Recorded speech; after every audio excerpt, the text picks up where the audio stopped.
Hooking up my power switch/reset switch/LEDs.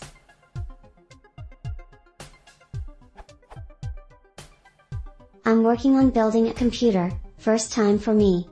There are several plugs that I need to connect to the motherboard, power LED, reset switch, etc. Of the two wires, they are either color and white, reset switch, power LED, HDD LED.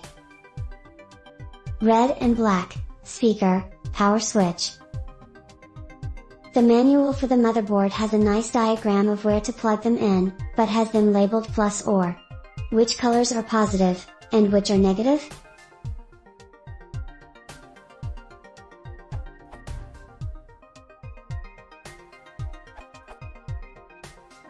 For reset switch and power switch, it does not matter.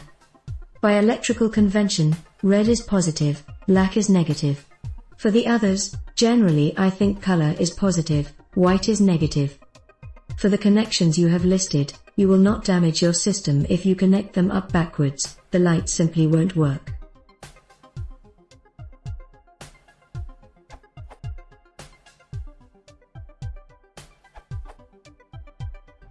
In most motherboard cables there is a little triangle that marks the positive side. See the picture below.